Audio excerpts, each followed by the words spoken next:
What's going on, everybody? Crazy Dog back with another Cleveland Cavaliers video for you guys. Now, I know I haven't done a Cavs video in a while, but yeah, I got some things to talk about.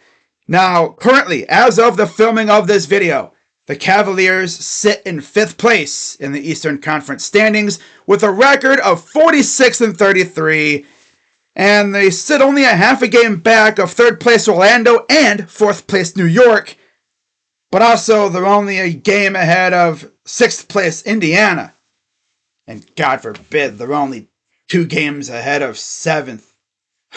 God.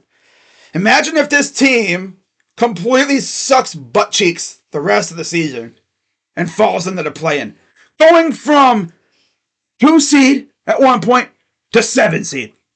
Oh my God, bro.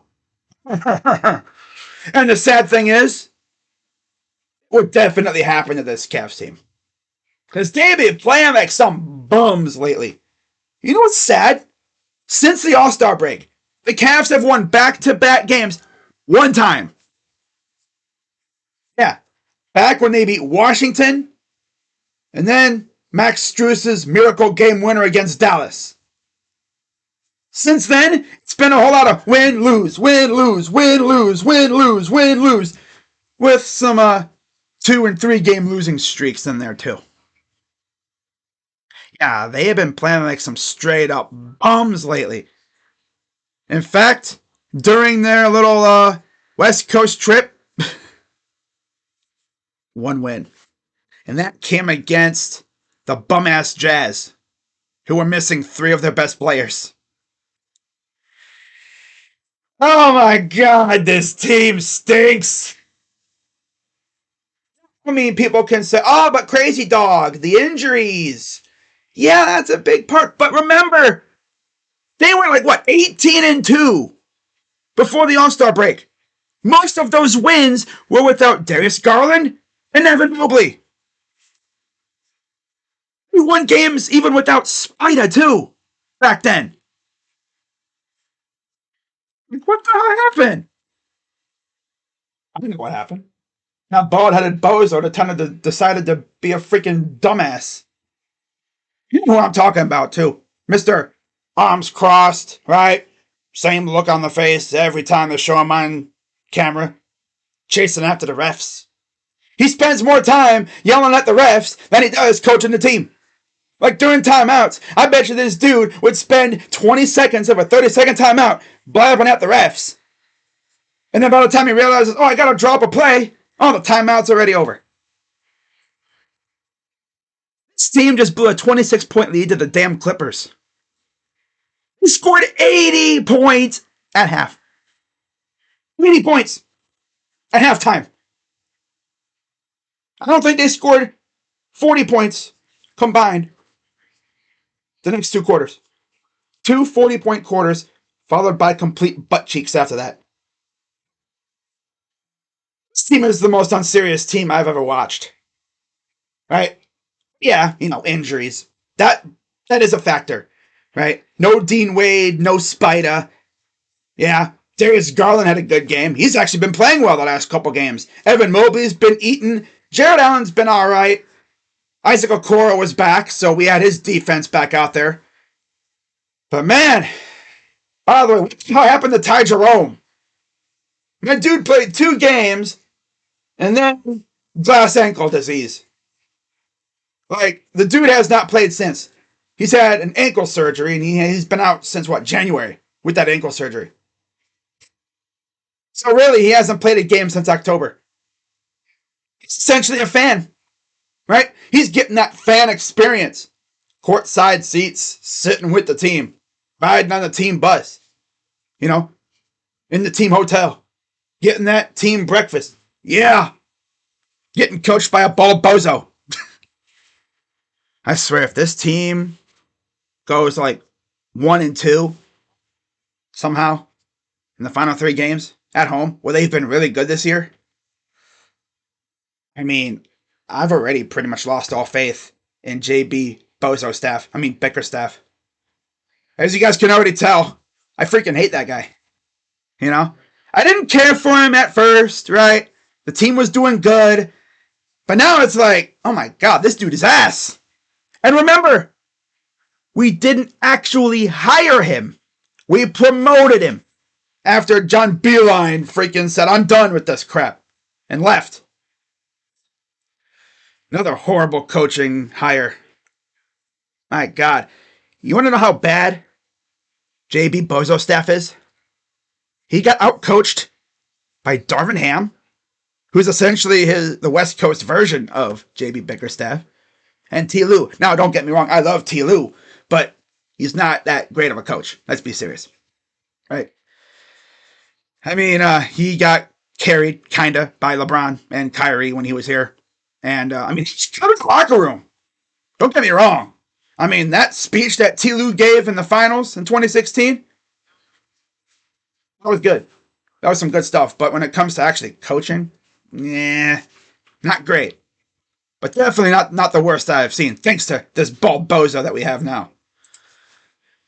Now, I bring that up because found a couple articles. Yeah, I found an article that had a couple things in it that really interest me. Now, I saw this on Twitter. This comes from, I believe it's Cavs Nation, I want to say. Let me check my source. Cavaliers Nation, yep. All right, just want to make sure. So this is the one part of the article. And I quote, one NBA executive alleges that the Cleveland Cavaliers could opt to part ways with head coach JB Bickerstaff if the team doesn't reach the Eastern Conference Finals this year, and claims that the Cavaliers were close to firing Bickerstaff earlier in the season. Now, I'm looking at our schedule, and I'm wondering, man, when would they have fired him? They wouldn't have fired him 4 games into the season. If I had to guess, it was probably right around when they went on that hot streak.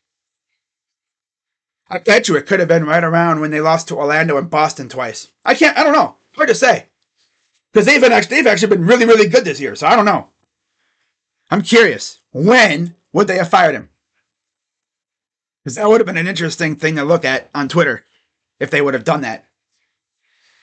But yeah, they were close to firing him, which is interesting. And then there's this little piece. This is a quote from an NBA executive.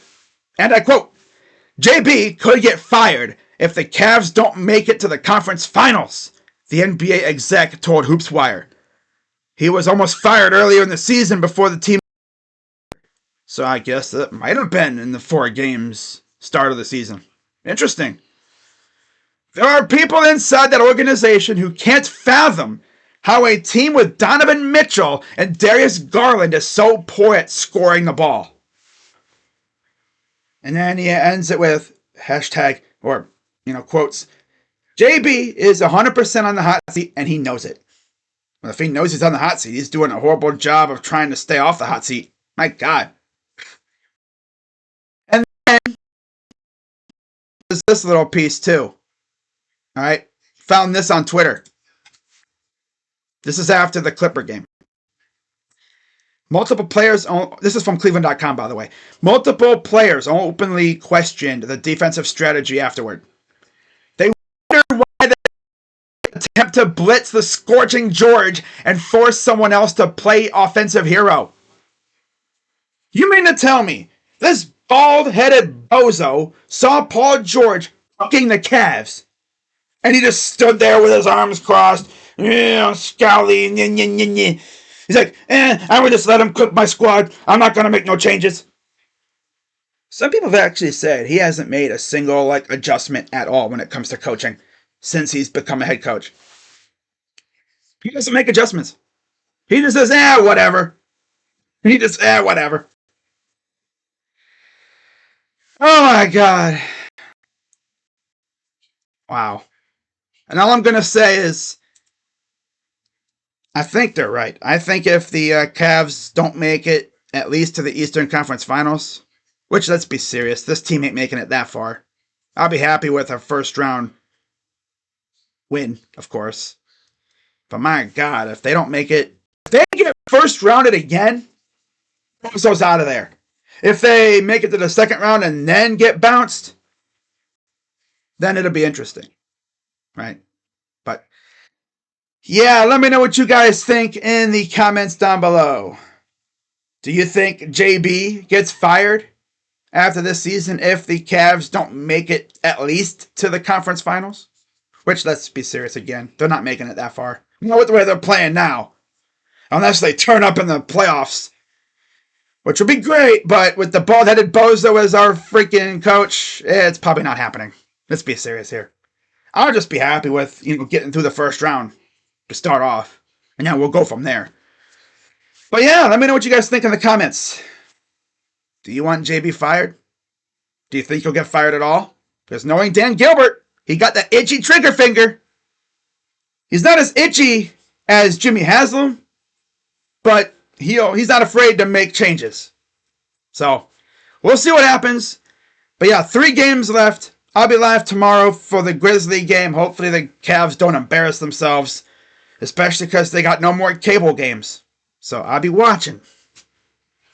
Yeah, so with that being said, I'm Crazy Dog. Let's go Cavs. See you guys tomorrow. I'm out. Bye-bye.